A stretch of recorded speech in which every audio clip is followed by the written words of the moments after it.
আপনারা বলেন ইসরায়েল বনাম ইরান, না, আমি বলি যুদ্ধ হচ্ছে ইরান বনাম আমেরিকা। এই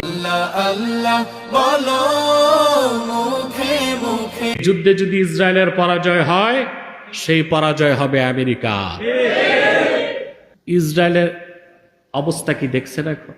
ইরানের একের পর এক আঘাতে নাস্তানাবুদ হয়ে গেছে।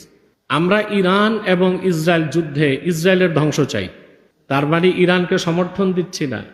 ইরান এবং ইসরায়েলের যুদ্ধে ইসরায়েলের ধ্বংস চাই। বিশ্ব মানচিত্র থেকে ইসরায়েল মুছে যাক, হোক সেটা ইরানের মাধ্যমে। অনেক বুদ্ধিজীবীরা নসিহত খারাপ করে, মুসলমানরা এক হলেই সব সমাধান। মুসলমানরা এক হবে কোন সূত্রের ভিত্তিতে? কোরআন সুন্নাহর নীতিতে। কোরআন ও সুন্নাহের নীতিতে মুসলিম বিশ্ব যদি এক প্ল্যাটফর্মে চলে আসে, তো ইসরায়েলকে মারতে তো মিসাইল লাগে না।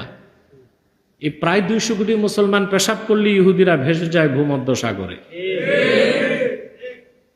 কিন্তু নীতি নির্ধারণ কি করতে হবে?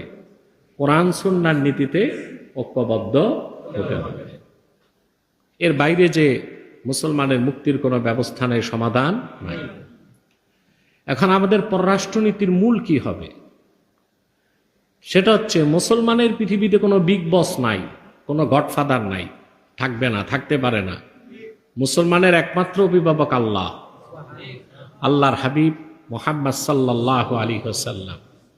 আর মুসলমানদের বন্ধু সহযোগী হবে অন্য মুসলমান। মুসলমানদের নেতৃত্ব দিবে বিশ্বাসী ইমানদারগণ। এটা যেদিন আমাদের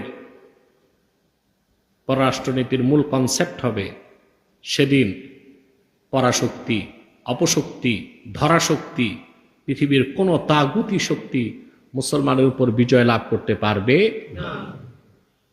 আপনারা দেখেছেন পশ্চিমাদের যা কিছু জারি জুরি ফাঁকা বুলি ঠিক মতো দিতে পারলে সব ফাঁস হয়। ইসরায়েলের অবস্থা কি দেখছেন এখন? ইরানের একের পর এক আঘাতে নাস্তানাবুদ হয়ে গেছে। আমরা ইরান এবং ইসরায়েল যুদ্ধে ইসরায়েলের ধ্বংস চাই, তার মানে ইরানকে সমর্থন দিচ্ছি না। ইরান এবং ইসরায়েলের যুদ্ধে ইসরায়েলের ধ্বংস চাই। কার ধ্বংস চাই?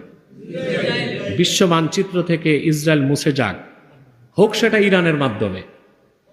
ঠিক কিনা? তাদের আয়রন ডোম ব্যর্থ হয়ে গেছে, তাদের এয়ার ডিফেন্স সিস্টেম অচল হয়ে গেছে। অর্থাৎ বাংলা, খাস বাংলায় বলতে এটাই বলতে হয়, পশ্চিমাদেরকে লাঠি আর মাইরের উপর রাখলে সব ঠিক।